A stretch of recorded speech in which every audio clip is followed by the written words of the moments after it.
नमस्कार बालमित्र मैत्रिणींनो.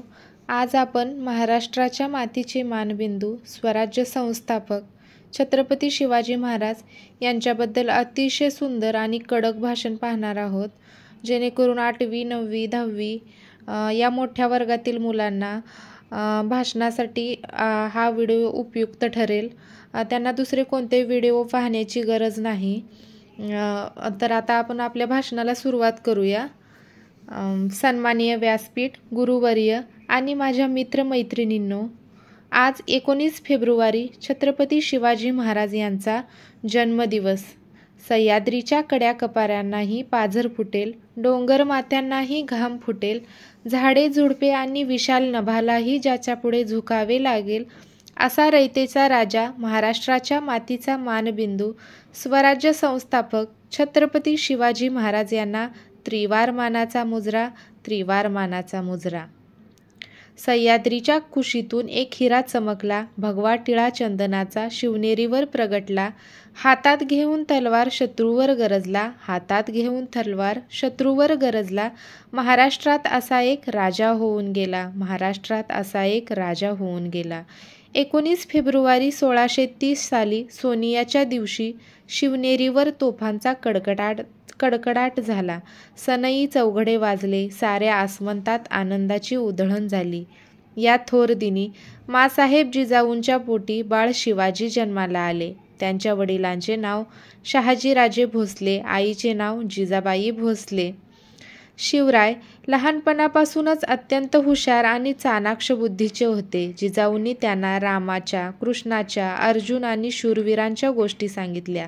लहान वयातच शिवबांनी रायरेश्वराच्या मंदिरात स्वराज्य स्थापनेची प्रतिज्ञा घेतली. त्यांच्या जीवनातील अनेक प्रसंग आजही आपल्या अंगावर शहारे आणतात. तानाजी मालुसरे, बाजीप्रभू देशपांडे, जीवा महाल, शिवा काशीद, हिरोजी फर्जद, नेताजी पालकर असे एक ना अनेक जीवाभावाचे मावळे त्यांनी तयार केले. स्वराज्य स्थापनेची प्रतिज्ञा, स्वराज्याचे तोरण, गड आला पण सिंह गेला, प्रतापगडाचा पराक्रम, आग्र्याहून सुटका, शाहिस्ते खानाची फजिती, अफजलखानाची फजिती असे अनेक प्रसंग त्यांच्या शौर्य, पराक्रम आणि मुत्सद्देगिरीची साक्ष देतात.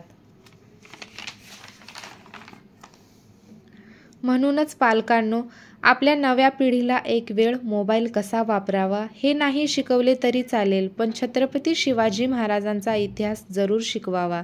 तरच त्यांना जीवनात संघर्ष करताना आयुष्यभर आत्मविश्वास, धैर्य कमी पडणार नाही. भवानी मातेचा लेक तो मराठ्यांचा राजा होता, भवानी मातेचा लेक तो मराठ्यांचा राजा होता, झुकला नाही कोणासमोर, मुघलांचा तो बाप होता, मुघलांचा तो बाप होता. छत्रपती शिवाजी महाराजांनी आपले संपूर्ण आयुष्य जनतेच्या कल्याणासाठी वाहिले. शेतकऱ्यांच्या गवताच्या काडीलाही धक्का लागू नये म्हणून ते झटले. त्यांनी सर्व धर्मांना समान न्याय दिला. स्त्रियांचा आदर केला, पर स्त्रीला मातेचा दर्जा दिला. सिंहाची चाल, गरुडाची नजर, स्त्रियांचा आदर, शत्रूंचे मर्दन असेच असावे मावळ्यांचे वर्तन. ही छत्रपती शिवरायांची शिकवण, ही छत्रपती शिवरायांची शिकवण. शिवरायांनी वयाच्या अवघ्या 15व्या वर्षी रायरेश्वराच्या देवालयात स्वराज्य स्थापनेची प्रतिज्ञा केली. वयाच्या 50व्या वर्षी रायगडावर त्यांनी आपला देह ठेवला. अवघ्या 35 वर्षाचा हा काळ. या काळात पराक्रम आणि युद्धनीतीच्या जोरावर त्यांनी अनेक लढाया जिंकल्या. कठीण प्रसंगी शमशेर हाती घेऊन स्वतः लढाईत उतरले. धो-धो पावसातून दाट काळोखात शिवराय सिद्दी जोहरच्या वेढ्यातून बाहेर पडले. आग्रा येथील औरंगजेबच्या कैदीतून किती युक्तीने ते निसटले.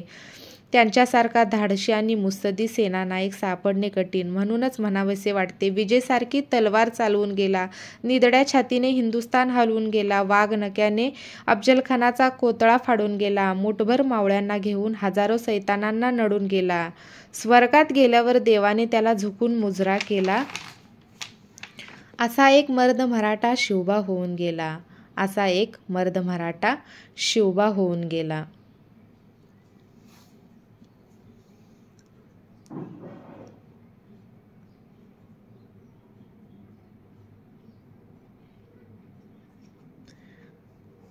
शिवरायांचे सारे शत्रू बलाढ्य होते. सिद्धी, पोर्तुगीज, इंग्रज यांच्यापासून स्वराज्याला धोका निर्माण होणे संभव आहे हे शिवरायांनी ओळखले होते. म्हणूनच त्यांनी दूरदृष्टीने आरमार दल उभारले, सिंधुदुर्ग, विजयदुर्ग यासारखे भक्कम सागरी किल्ले बांधले. ते पाहिले की आजही मन थक्क होते.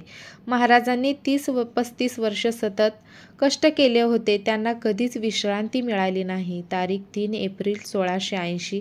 सर्वांना दुःखसागरात लोटून शिवरायांनी जगाचा कायमचा निरोप घेतला. कलम नव्हते, कायदा नव्हता, तरीही सुखी होती प्रजा. कारण सिंहासनावर होता माझा छत्रपती शिवाजीराजा, माझा छत्रपती शिवाजीराजा. शिवरायांचे विचार आणि कार्य शब्दात मांडणे कठीण. शब्दही अपुरे पडतील अशी शिवरायांची कीर्ती. राजा शोभून तिसे जगती, असा तो शिवछत्रपती, असा तो शिवछत्रपती. जय भवानी, जय शिवाजी.